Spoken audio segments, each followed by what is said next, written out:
M Swaraj നിലമ്പൂരിൽ മത്സരിക്കുകയെന്ന് പറഞ്ഞു വളരെ സന്തോഷം തോന്നി.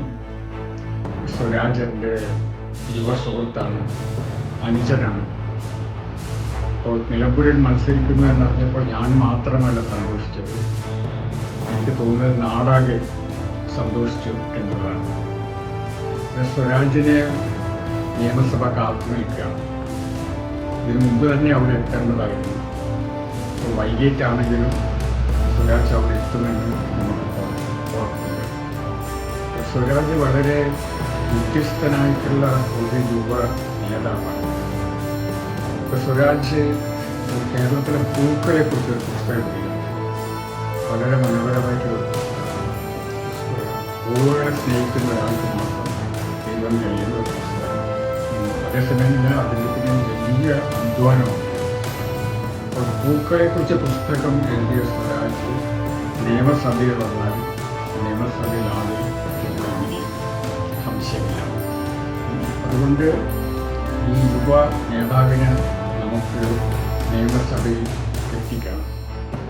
നമ്മുടെ രാഷ്ട്രീയത്തിലെ യൗവനത്തിൻ്റെ പ്രതീകമാണ് സ്വരാജ്. നമുക്ക് യുവാക്കളെ വേണം. പ്രായം ചെന്നവരെ, പരിചയസമ്പന്നരായവരെ വേണ്ട എന്ന്. പക്ഷേ കേരളം ഒരു യൗവനത്തിൻ്റെ നാടായി മാറുക.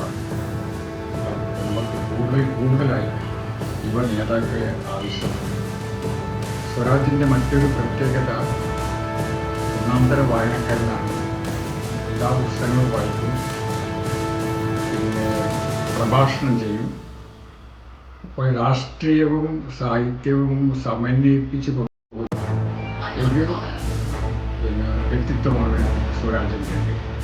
അപ്പം അങ്ങനെ ഒരു പാരമ്പര്യം നമുക്കുണ്ട്. പഴയകാലത്ത് തന്നെ EMS ഒന്നാം തരം വായനക്കാരുടെ എഴുത്തുകാരനായിരുന്നു. ആ ഒരു പാരമ്പര്യം നമ്മുടെ ഇടതുപക്ഷത്തുണ്ട്. അതിൻ്റെ തുടർച്ച കൂടിയാണ് സ്വരാജ്. സ്വരാജ് വലിയൊരു മനുഷ്യസ്നേഹിയാണ്, നീതിക്ക് വേണ്ടി ശബ്ദിക്കുന്നതാണ്. അതൊക്കെ അദ്ദേഹം ഏറ്റവും നല്ല സ്ഥാനാർത്ഥിയാണ്. ഇപ്പം നിലമ്പൂരിലെ സമ്പന്നരായവർക്ക് വീട് കിട്ടിയ ഒരു നേതാവാണ്. അവർ നേതാവിനെ ചിന്തിക്കുക.